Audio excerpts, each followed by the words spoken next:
You know that little plastic steering wheel that comes with your Nintendo games? The one you probably used once and then completely forgot about?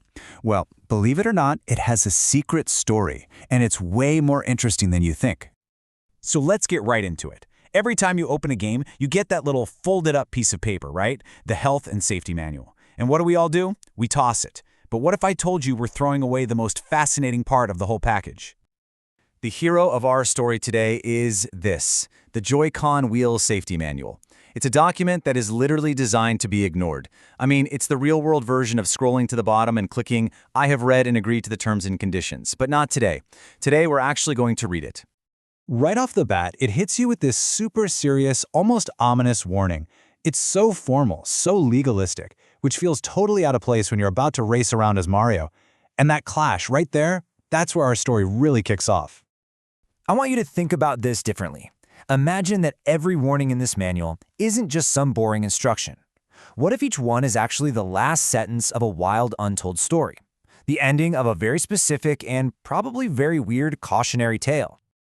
So, what kind of epic dangers does this little piece of plastic have to worry about?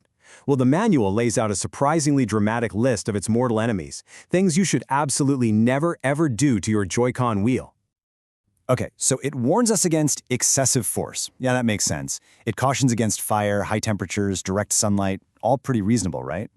But then, there's one more enemy on the list. Microwaves. Yeah, let's just let that sink in for a minute. Somewhere, a whole team of very serious lawyers and engineers sat around a table and decided that it was absolutely necessary to tell the entire world, please do not microwave this plastic steering wheel. And this is the whole point. This isn't just some random, silly warning. It's like a corporate ghost story. It's proof that something happened, or that they were deeply afraid it could happen, and it was so specific that they had to write it down for millions of us to ignore. But the story doesn't end with what you can't do to the wheel. It gets even more interesting when we look at how you're supposed to clean it. The instructions here are just as specific, and they reveal a whole lot more. And just look at the contrast. The right way to clean it, a soft, dry cloth. Gentle, simple. But the list of things you can't use, well, that's a whole different story. We're talking harsh industrial chemicals. You see, this is the key. Nintendo isn't just saying, hey, don't use harsh cleaners. No. They are naming names. They're telling you that this little plastic wheel fears thinner, benzene, and alcohol. Why? Because you just know that somewhere, someone tried to clean their controller with paint thinner, and now we all get a warning about it. Every forbidden item tells its own little story. Now, these stories aren't just local legends. The next big clue is seeing just how many people, in how many different languages, are being told these exact same warnings. Because this story isn't just for one country, it's a global mandate, repeated over and over and over again. They tell it in German. They tell it in French. In Dutch. En español. And in Russian, and a dozen others. The story of the microwave controller and the paint thinner had to be translated for the entire planet. So, what does this all add up to? You've got these bizarre rules, these very specific forbidden chemicals, all translated into a ton of different languages. Well, it all comes together to tell us a story, not just about the wheel, but about the world it was built for. And here's where all the dots connect.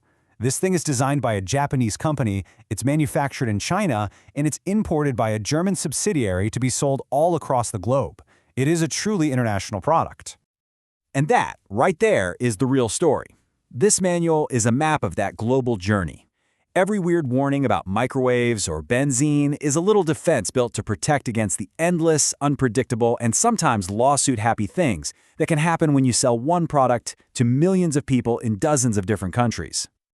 So that's what this boring piece of paper actually is. It's not just a list of rules. It's a collection of modern corporate cautionary tales. They're written in the universal language of legal liability to defend against a world full of microwaves and paint thinner. And that kind of leaves you with a final question, doesn't it? This little piece of paper tells a surprisingly huge story about our modern, interconnected world. So the next time you toss one aside, maybe take a second and ask yourself, what unread warnings are shaping my world, and what incredible stories are they trying to tell?